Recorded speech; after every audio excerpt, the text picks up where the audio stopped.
Had Mr. Doman been required to make these words good with proof, as considering their somewhat censorious character, he doubtlessly should have been. He would have found himself embarrassed by the absence of reputable witnesses, and a hearsay evidence would have been the best he could command.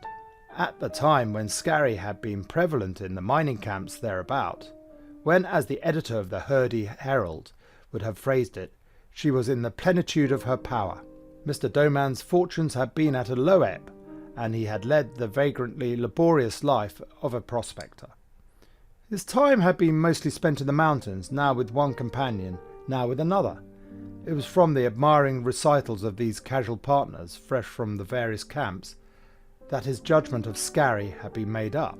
He himself had never had the doubtful advantage of her acquaintance, and the precarious distinction of her favour. And when finally, on the termination of her perverse career at Hurdy-Gurdy, he had read, in a chance copy of the Herald, her column-long obituary, written by the local humorist of the lively sheet in the highest style of his art, Doman had paid to her memory and to her historiographer's genius the tribute of a smile and chivalrously forgotten. Standing now at the graveside of this mountain Messalina, he recalled the leading events of her turbulent career, as he had heard them celebrated at his several campfires, and perhaps with an unconscious attempt at self-justification repeated that she was a holy terror, and sank his pick into her grave up to the handle. At that moment a raven, which had silently settled upon a branch of the blasted tree above his head, solemnly snapped its beak and uttered its mind about the matter with an approving croak. Pursuing his discovery of free gold with great zeal, which he probably credited to his conscience as a grave-digger, Mr. Barney Bree had made an unusual deep sepulchre, and it was near sunset before Mr. Doman, labouring with the leisurely deliberations of one who has a dead sure thing, and no fear of an adverse claimant's enforcement of a prior right, reached the coffin and uncovered it. When he had done so, he was confronted by a difficulty for which he had made no provision: the coffin. A mere flat shell of not very well preserved redwood boards, apparently, had no handles, and it filled the entire bottom of the excavation. The best he could do without violating the decent sanctities of the situation was to make the excavation sufficiently longer to enable him to stand at the head of the casket and, getting his powerful hands underneath, erect it upon its narrower end. And this he proceeded to do.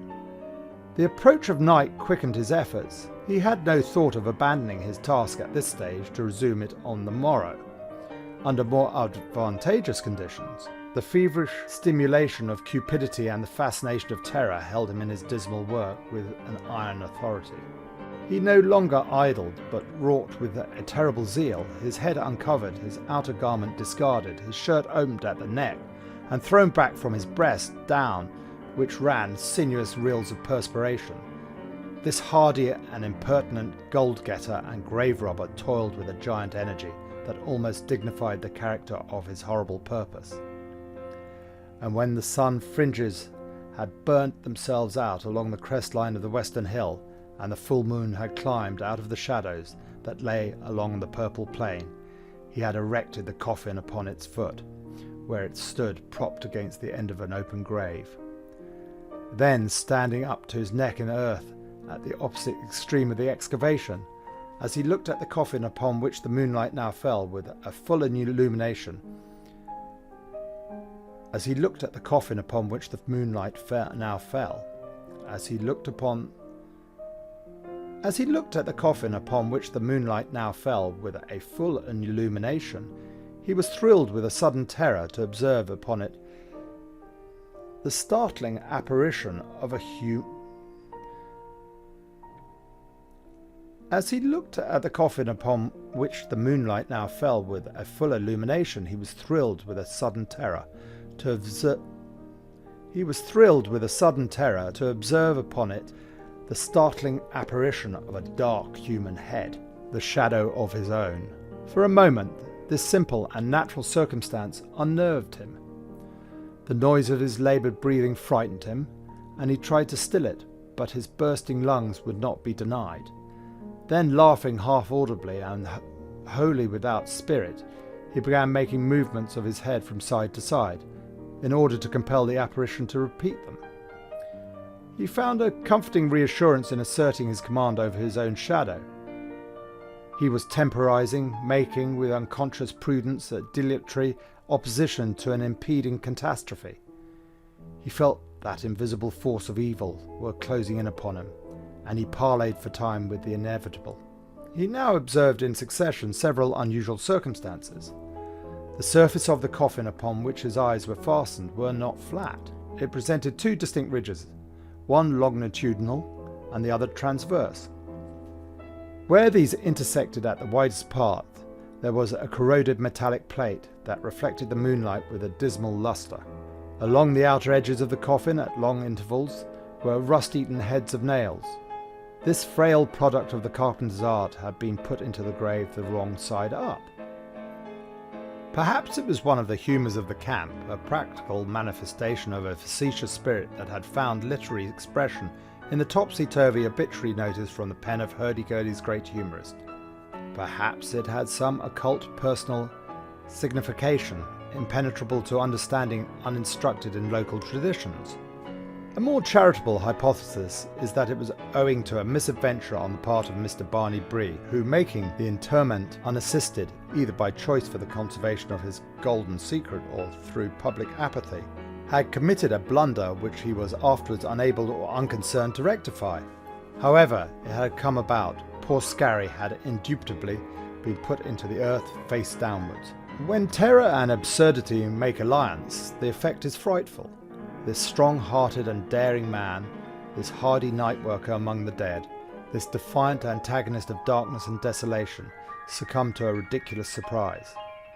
He was smitten with a thrilling chill, shivered, shook his massive shoulders as if to throw off an icy hand.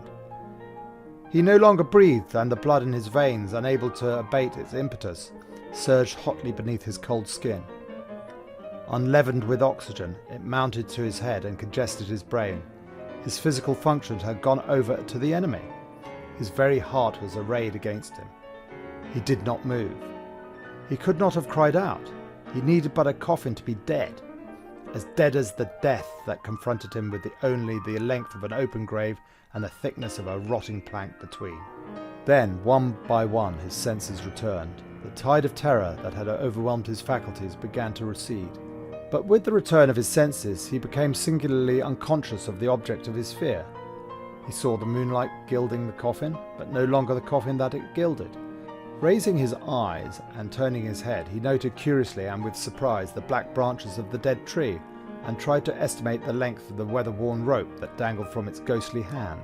The monotonous barking of distant coyotes affected him as something he had heard years ago in a dream. An owl flapping awkwardly above him on a noiseless wings, and he tried to forecast the direction of its flight when it should encounter the cliff that reared its illuminated front a mile away. His hearing took account of a gopher's stealthy tread in the shadow of the cactus. He was intensely observant. His senses were all alert, but he saw not the coffin. As one can gaze at the sun until it looks black and then vanishes, so his mind, having exhausted its capacity of dread, was no longer conscious of the separate existence of anything dreadful. The assassin was cloaking the sword. It was during this lull in the battle that he became sensible of a faint, sickening odour. At first he thought it was that of a rattlesnake, and involuntarily tried to look about his feet. They were nearly invisible in the gloom of the grave. A hoarse, gurgling sound, like the death rattle in a human throat, seemed to come out of the sky, and a moment later a great black angular shadow, like the same sound made visible, dropped curved from the topmost branch of the spectral tree, fluttered for an instant before his face, and sailed fiercely away into the mist along the creek. It was the raven. The instant recalled him to a sense of the situation, and again his eyes sought the upright coffin, now illuminated by the moon for half its length. He saw the gleam of the metallic plate and tried, without moving, to decipher the inscription. Then he fell to speculating upon what was behind it. His creative imagination presented him a vivid picture. The planks no longer seemed an obstacle to his vision, and he saw the livid corpse of the dead woman, standing in grave clothes and staring vacantly at him with lidless, shrunken eyes. The lower jaw was fallen, the upper lip drawn away from the uncovered teeth. He could make out a mottled pattern on the hollowed cheeks, the maculations of decay. By some mysterious process his mind reverted for the first time that day to the photograph of Mary Matthews. He contrasted its blonde beauty with the forbidding aspect of this dead face, the most beloved object that he knew with the most hideous that he could conceive. The assassin now advanced and, displaying the blade, laid it against the victim's throat. That is to say, the man became, at first dimly, then definitely aware of an impressive coincidence. A relation, a parallel between the face on the card and the name on the headboard. The one was disfigured, the other described a disfiguration. The thought took hold of him and shook him. It transformed the face that his imagination had created behind the coffin lid. The contrast became a resemblance. The resemblance grew to identity. Remembering the many descriptions of Scarry's personal appearance that he had heard from the gossips of his campfire, he tried with imperfect success to recall the exact nature of the disfiguration that had given the woman her ugly name. And what was lacking in his memory fancy supplied, stamping it with the validity of conviction. In the maddening attempt to recall such scraps of the woman's history as he had heard, the muscles of his arms and hands were strained to a painful tension, as by an effort to lift a great weight. His body writhed and twisted with the exertion, the tendons of his neck stood out as tense as whipcords, and his breath came in short, sharp gasps. The catastrophe could not be much longer delayed, or the agony of anticipation would leave nothing to be done by the coup de grace of verification. The scarred face behind the lid would slay him through the wood. A movement of the coffin diverted his thoughts, came forward to within a foot of his face, growing visibly larger as it approached. The rusted metal plate with an inscription illegible in the moonlight looked at him steadily in the eye. Determined not to shrink, he tried to brace his shoulders more firmly against the edge of the excavation and nearly fell backwards in the attempt. There was nothing to support him. He had unconsciously moved upon his enemy, clutching the heavy knife that he had drawn from his belt. The coffin had not advanced, and he smiled to think it could not retreat. Lifting his knife, he struck the heavy hilt against the metal plate with all his power. There was a sharp, ringing percussion. With a dull clatter, the whole decaying coffin lid broke in pieces and came away, falling about his feet. The quick and the dead were face to face. The frenzied, shrieking man, the woman standing tranquil in her silences. She was a holy terror. Some months later, a party of men and women belonging to the highest social circles of San Francisco passed through Hurdy-Gurdy on their way to the Yosemite Valley by a new trail. They halted for dinner and during its preparation explored the desolate camp. One of the party had been at Hurdy-Gurdy in the days of its glory. He had indeed been one of its prominent citizens, and it used to be said that the more money passed over his faro table in any one night than over those of all his competitors in a week. But being now a millionaire engaged in great enterprises, he did not deem these early successes of sufficient importance to merit the distinction of remark. His invalid wife, a lady famous in San Francisco for the costly nature of her entertainments and her exacting rigour with regard to the social position and antecedents of those who attended them, accompanied the expedition. During a stroll among the shanties of the abandoned camp, Mr. Porfer directed the attention of his wife and friends to a dead tree on a lower hill beyond Injun Creek. "As I told you," he said, "I passed through this camp in 1852 and was told that no fewer than 5 men had been hanged here by vigilantes at different times, and all on that tree. If I am not mistaken, a rope is dangling from it yet. Let us go over and see the place." Mr. Porfer did not add that the rope in question was perhaps the very one from whose fatal embrace his own neck had once had an escape so narrow that an hour's delay in taking himself out of that region would have spanned it. Proceeding leisurely down the creek to a convenient crossing, the party came upon the cleanly picked skeleton of an animal, which Mr. Porfer, after due examination, pronounced to be that of an ass. The distinguishing ears were gone, but much of the inedible head had been spared by the beasts and the birds, and the stout bridle of horsehair was intact, as was the riata of similar material connected it with a picket pin still firmly sunken in the earth. The wooden and metallic elements of a miner's kit lay nearby. The customary remarks were made, cynical on the part of the men, sentimental and refined by the lady. A little later they stood by the tree in the cemetery, and Mr. Porfer, sufficiently unbent from his dignity to place himself beneath the rotten rope, and confidently lay a coil of it around his neck, somewhat, it appeared, to his own satisfaction, but greatly to the horror of his wife, to whose sensibilities the performance gave a smart shock. An exclamation from one of the party gathered them all about an open grave, at the bottom of which they saw a confused mass of human bones and the broken remnants of a coffin. Coyotes and Buzzard had performed the last sad rites for pretty much all else.